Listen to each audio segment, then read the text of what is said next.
How's it going, guys? Welcome back to my YouTube channel. My name is Georgiman and I'm your friendly neighborhood anime and manga fan. I love all things anime and all things manga, and I'm here today to talk about Hunter x Hunter chapter 397. So, what did I thought about this week's chapter? I'm just gonna say it right off the bat. I thought this week's chapter was perfect. I think this is actually one of my favorite chapters, not just in this entire arc, but I would go as far as to say I think this is literally one of my favorite chapters in the whole series. Now you might be wondering, like, wow, did you really enjoy that much? Well, yeah, I did. This week's chapter was phenomenal. I adored this week's chapter. This chapter gave us what we all have been wanting for years, which is humanizing and sympathizing with the Phantom Troop, because for the longest time we thought of them and saw them as nothing but, cold-hearted killers, but in reality, there's way more to them, and we got a glimpse of that in the past. And I think Togashi has been doing an exceptional job in this flashback arc that we're on right now. But I think this week's chapter really elevated that to another level, because we get to see Chrollo break down, and we get to see how he got from the nice young kid that he was to the man that he is today, the broken man that he is today. And I thought that was fascinating, and the way Togashi executed it was perfect. Now, before I get more in depth into this week's chapter, I just wanted to remind you guys to subscribe to my YouTube channel to keep up to date with all Hunter x Hunter and manga content in the near future that I will be providing in this channel. So if you guys could, I would really appreciate it if you guys could subscribe to my YouTube channel if you're watching. Now, back to the chapter at hand. Let's start from the beginning. This week's chapter started where we left off in last week's chapter, which was pretty much Sarasa went missing. The Phantom Troop started doing their gig of dubbing the cleanup rangers, and to huge success, because everybody in Meteor City loves it. And pretty much what happens is they were running out of content that they could dub. So we left off with Sarasa just pretty much walking by herself, and we saw that these people that were kidnapping kids, they were going to the same area that Sarasa was going. So we already knew there was gonna be bad news going forward into this week's chapter, but I was not expecting it to be as heartbreaking and sad as it was. And so what happens is the chapter starts with pretty much everybody in the Phantom Troop. They're worried because they haven't heard from Sarasa, and they go and check up on her, like where her nanny, where she stays at, and nobody knows where she's at.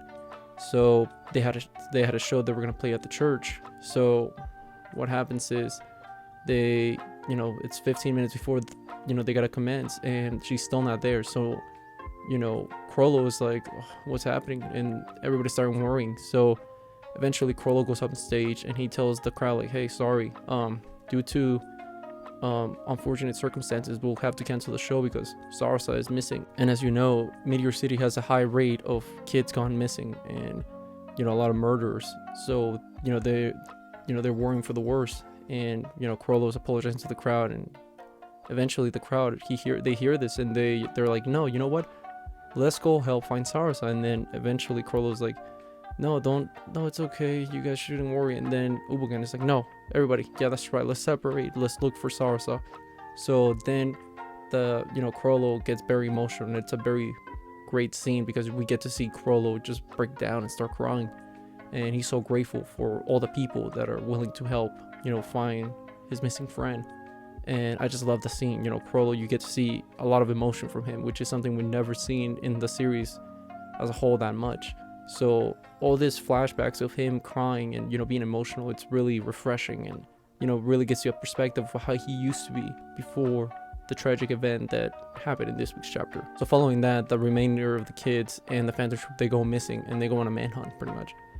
And they scatter everywhere, and as the scavenger hunt continues, they eventually bump into the forest, and Chrollo is then he spots a bag being hanged with a rope on a tree branch, as well as a note on nearby by the tree. Now Chrollo, very emotional during this, and he starts questioning the worst that could have happened. So he tells one of the Phantom Troop members if they could lower that bag, and he opens the bag, and what he sees is the remainings of Sarasa, and she looked like she was chopped into pieces, and it's tragic.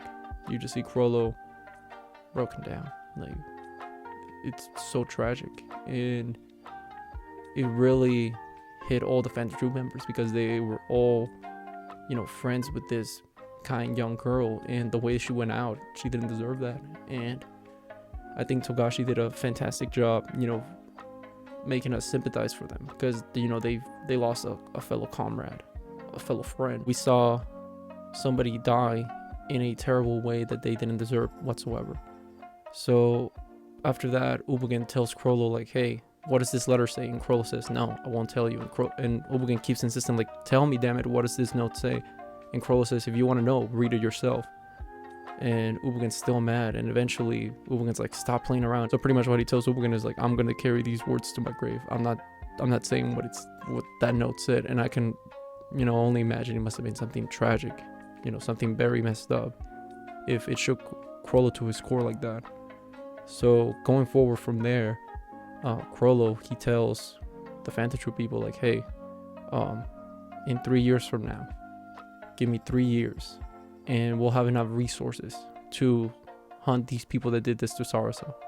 And Ubugen's like, well, we gotta wait for that. Like, well, we gotta wait so long for this. Let's just go right now. And Chrollo, this goes to show how smart and how, ahead of his time Chrollo was, especially in Meteor City.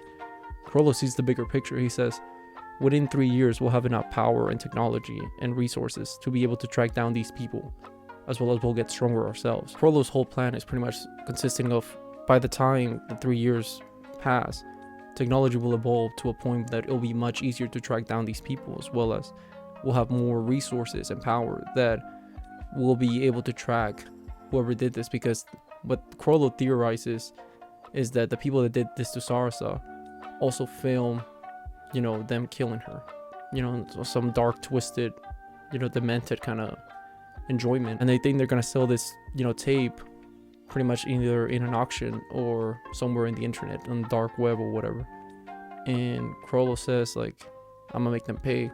And he thinks to himself like, okay guys, give me 3 years and I'll be able to do this. And all of them oblige. They're like, yeah, that's fine, we'll do that, And Chrollo tells him like, I'm sorry, but it's gonna cost you guys, like your lives. Like, he's pretty much saying like, this journey we're about to go in, there's no coming back. And Chrollo states, after these 3 years, I'm gonna kill a lot of people. And Sarasa might tell me not to do it and it's not worth it, and she might be telling me like, what are you doing, you should have never done this. But guess what, I'm sorry, and if I ever meet her again, I'll just have to apologize because this is my path.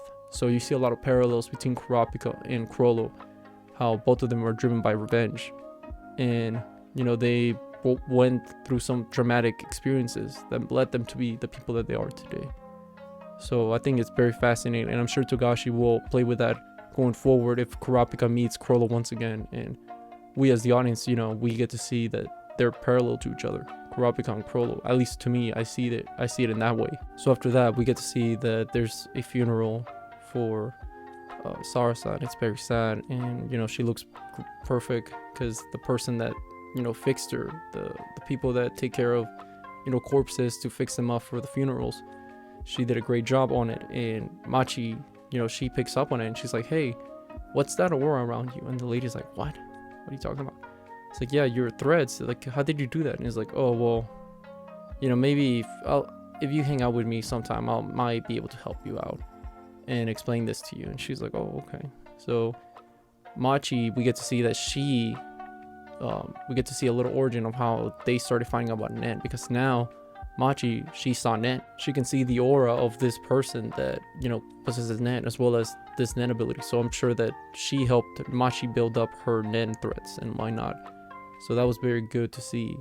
Now as Chrollo is talking about the 3-year plan that he has planned for everybody, he tells Ubugen like, hey, could you lead us? Could you be our leader?